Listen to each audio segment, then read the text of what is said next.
أهلا وسهلا بكم أعزائي المستمعين مستمعي إذاعتنا المفضلة والمحبوبة والمميزة إذاعة علشان بلدنا.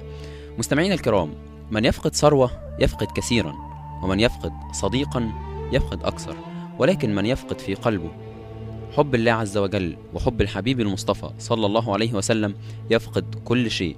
لذلك مكملين معاكم برنامجنا، برنامج شباب حول الرسول، وحلقة جديدة وفقرات جديدة. هنستكمل خلق تعامل النبي صلى الله عليه وسلم في الفقرة الأولى، وهي فقرة من أخلاقيات الرسول. اتكلمنا عن حسن تعامل الحبيب المصطفى صلى الله عليه وسلم مع زوجاته وكذلك مع الأطفال، ومعدنا النهاردة مع حسن تعامل الحبيب المصطفى مع خصومه ومع المسيئين له من غير المسلمين. أما بالنسبة لشخصية النهاردة فهي هتبقى صحابية مش صحابي، وهي من أشهر الصحابيات في الإسلام، لذلك نخليها لوقتها علشان تبقى مفاجأة. خلونا نبدأ معاكم في سرد قصص من تعامل النبي صلى الله عليه وسلم مع خصومه من غير المسلمين، لكن بعد الفاصل خليكم معانا. ورجعنا لكم من جديد أعزائي المستمعين مستمعي إذاعة علشان بلدنا، مكملين معاكم خالد حسنين وبرنامج شباب حول الرسول. زي ما اتفقنا قبل الفاصل إن احنا هنتكلم عن خلق من أخلاق الحبيب المصطفى صلى الله عليه وسلم وهو حسن التعامل، ومعدنا النهاردة مع تعامل الرسول مع غير المسلمين. الرسول صلى الله عليه وسلم تعامل مع غير المسلمين تعامل طيب، تعامل معهم بأحسن ما يكون التعامل مع الغير، فكان التعامل لا يخلو من الرحمة والرأفة والعدل، وسيرة الرسول صلى الله عليه وسلم خير شاهد على كلامي ده. كان من صور تعامل النبي صلى الله عليه وسلم مع غير المسلمين قيمة بتتجسد في موقفه مع أهل مكة، اللي هي قيمة العفو عند المقدرة. موقفه مع أهل مكة عندما فتحها خير شاهد على الرحمة دي، فكان الرسول صلى الله عليه وسلم بيقول لهم: يا معشر قريش، ما ترون أني فاعل بكم؟ قالوا: خيرا، أخ كريم وابن أخ كريم. فقال: فإني أقول لكم ما قال يوسف لإخوته: لا تثريب عليكم اليوم، اذهبوا فأنتم الطلقاء. ده الموقف اللي بيحكيه كتاب فقه السيرة. فده خلق الرسول صلى الله عليه وسلم، العفو عند المقدرة، اذهبوا فأنتم الطلقاء. يعني مع إخراجهم للرسول صلى الله عليه وسلم من مكة وتعذيب أصحابه والمصايب اللي ألحقوها بالرسول صلى الله عليه وسلم، الرسول بيقابلها بهذه المعاملة الحسنة. كان الرسول صلى الله عليه وسلم أيضا بيوصي أصحابه عند الغزو، يقول لهم يعني كان إذا أمر الرجل على سرية أوصاه في خاصة نفسه بتقوى الله واللي معاه من المسلمين، فيقول: اغزوا بسم الله وفي سبيل الله، قاتلوا من كفر بالله، اغزوا ولا تغدروا ولا تغلوا ولا تمثلوا ولا تقتلوا وليدا. تمثلوا يعني مش تقتلوا حد وتصلبوا الجثمان بتاعه أو تطوفوا بيه، اللي يقتل بتسيبوه. كان يأمرهم عليه الصلاة والسلام بعدم قتل الكبار في السن ولا النساء ولا الأطفال، وكذلك لا يقتلوا من شهد لا إله إلا الله. طيب يا رسول الله، حتى لو قايلها وهو خايف من القتل، يعني قايلها بلسانه بس؟ أيوة، حتى لو قايلها بلسانه بس. الرسول صلى الله عليه وسلم لما أحد التابعين بيأمروا بالدعاء على المشركين، الرسول صلى الله عليه وسلم يعني برد عليه، بيقول له: إني لم أبعث لعانا وإنما بعثت رحمة للعالمين. يبقى الرسول صلى الله عليه وسلم حرص على إبراز هذا المعنى الإنساني واضح في تعاملاته وسلوكياته مع غير المسلمين.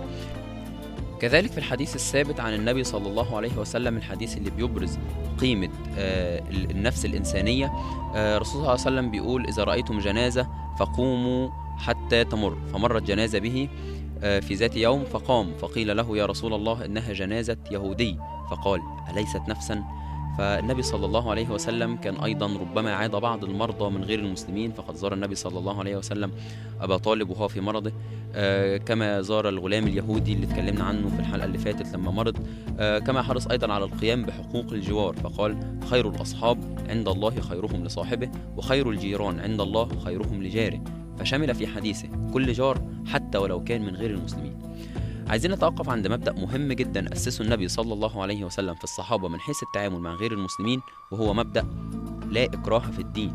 فعلى الرغم من أن سيدنا محمد صلى الله عليه وسلم والصحابة الكرام بيعتقدوا يقينا أن الحق في اتباع الإسلام وأن هو الدين الصحيح المتمم لرسالات الرسل من قبل، إلا أنهم ما حاولوش مطلقا إجبار أي حد على الدخول في الإسلام.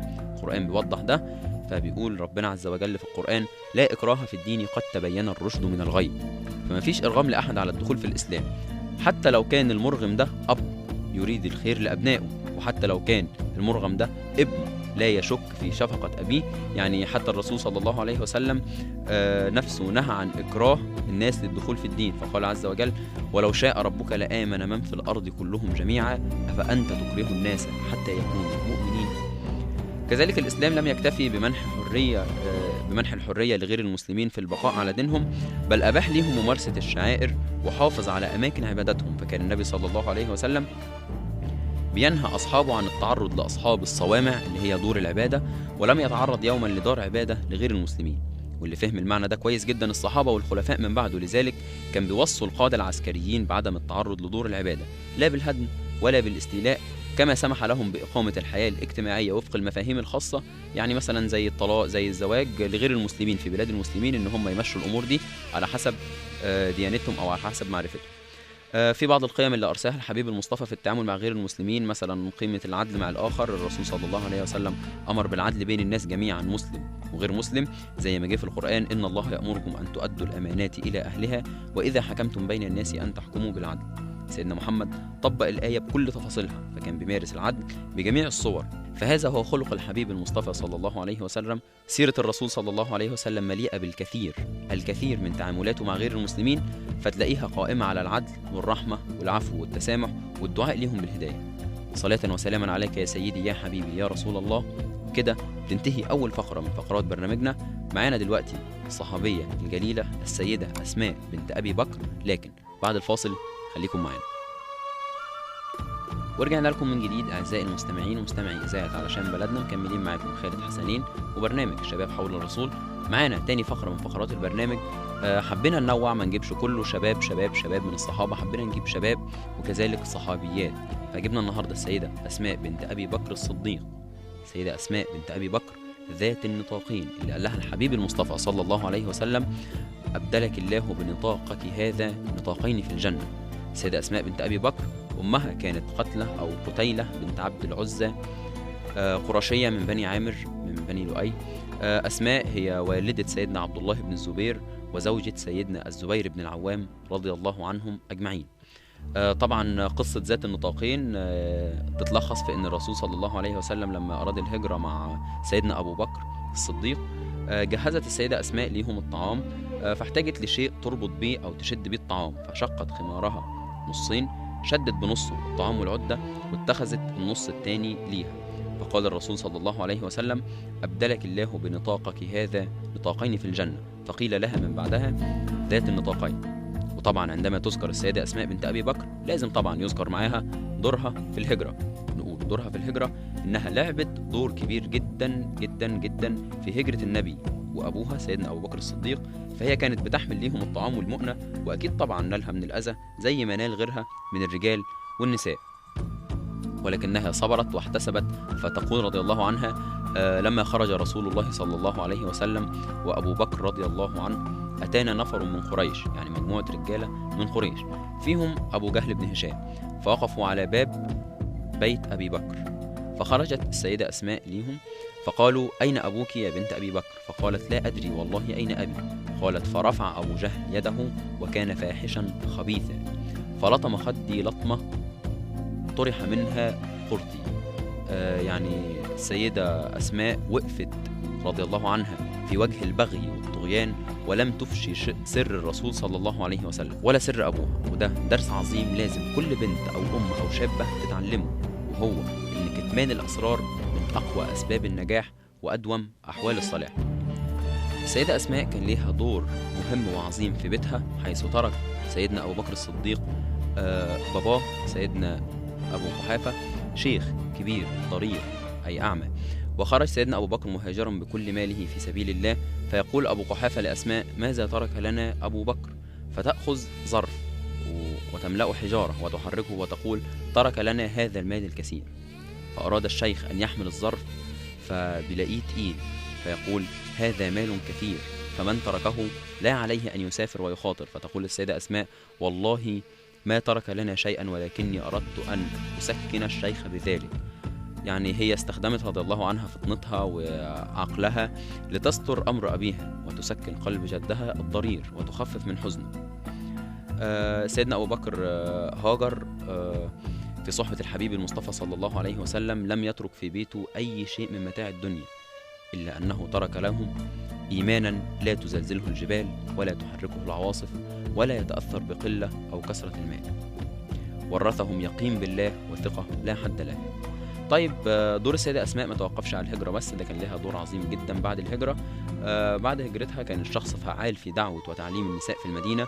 كان نساء قريش بيعرفوا الكتابة، وكان نساء الأنصار ما يعرفوهاش، فكان نساء المهاجرين يعلمنا نساء الأنصار ما يتعلمن به القرآن من الكتابة. وكانت السيدة أسماء حفظت شوية من القرآن قبل الهجرة، فكانت بتعلم الناس أو بتعلم النساء القرآن وكذلك أمور الدين. روي ليها عن الرسول صلى الله عليه وسلم 56 حديث.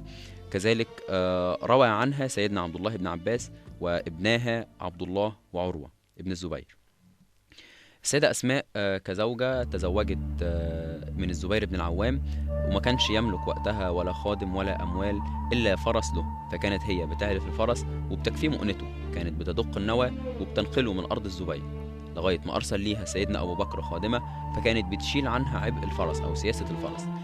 سيدنا أسماء كأم كانت الأم أسماء بنت أبي بكر حامل بسيدنا عبد الله بن الزبير، وكانت دي الفترة اللي بهاجروا فيها، فهي قطعت الصحراء مغادرة من مكة إلى المدينة على طريق الهجرة. قبل ما توصل قباء عند مشارف المدينة، يعني جه وقت الولادة بتاعتها، فنزل المهاجر الجنين أرض المدينة في نفس الوقت اللي كان بينزلها المهاجرون من الصحابة. حمل المولود الأول للرسول صلى الله عليه وسلم، فالرسول صلى الله عليه وسلم يقبله، فكان أول ما دخل جوف عبد الله بن الزبير ريق الرسول الكريم محمد صلى الله عليه وسلم، وحمله المسلمون في المدينة، طافوا به المدينة مهللين ومكبرين.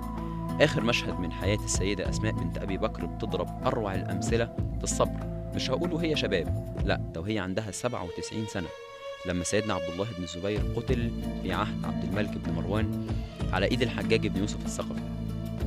يقتله ويصلب جسده ويمثل بيه، فتذهب السيدة أسماء عشان تشوفه، فيقترب منها الحجاج قائلا: يا أماه، إن أمير المؤمنين عبد الملك بن مروان قد أوصاني بك خيرا، فهل لك من حاجة؟ فتصيح به قائلة: لست لك بأم، إنما أنا أم هذا المصلوب، وما بي إليكم من حاجة، ولكني أحدثك حديثا سمعته من رسول الله صلى الله عليه وسلم عندما قال: يخرج من بني ثقيف كذاب ومبير، فأما الكذاب فقد رأيناه، وأما المبير فلا أراه إلا أنت. يعني الحجاج بن يوسف الثقفي كان مشهور بالشدة، كان ما بيتعاملش غير بالسيف. السيدة أسماء بتقف في وشه وبتقول له كلمات صاعقة بتنزل على قلبه زي الحجر. السيدة أسماء وهي في آخر عمرها فضلت متمسكة لآخر لحظة في حياتها بالجهاد والصبر، رضوان الله عليها وعلى الصحابة والصحابيات أجمعين. هنتوقف عدة وقفات مع قصة حياة السيدة أسماء بنت أبي بكر، لكن بعد الفاصل خليكم معانا. ورجعنا لكم من جديد أعزائي المستمعين ومستمعي إذاعة عشان بلدنا، مكملين معاكم خالد حسنين وبرنامج شباب حول الرسول. اتكلمنا قبل الفاصل في قصة حياة السيدة أسماء بنت أبي بكر ذات النطاقين، وقلنا إن إحنا لينا عدة وقفات مع قصة حياتها. ممكن يلفت نظرنا من قصة حياة السيدة أسماء الكتمان للأسرار المهمة، ده كان ظاهر في موقفها في الهجرة مع أبو جهل، كذلك الحنكة والذكاء وحسن التصرف، وده أيضا في موقفها مع أبو جهل وقصة تسميتها بذات النطاقين، وكذلك في موقفها مع جدها اللي هو والد سيدنا أبو بكر، ظهر فيها الحنكة والذكاء وكذلك الجرأة في الحق، ودي كانت ظاهرة في آخر لحظات حياتها في مشهد موت سيدنا عبد الله بن الزبير ابنها. أكيد طبعا هنستنى منكم اللي استفدناه من القصة، ابعتوا لنا على جروب البرنامج، جروب برنامج شباب حول الرسول، وكذلك جروب إذاعة علشان بلدنا. استنوني في حلقة جديدة وخلق جديد، شخصية جديدة، من أجمل وأرق إذاعة من إذاعتنا المحبوبة، من إذاعة علشان بلدنا. تقبلوا تحياتي، خالد حسنين، والسلام عليكم.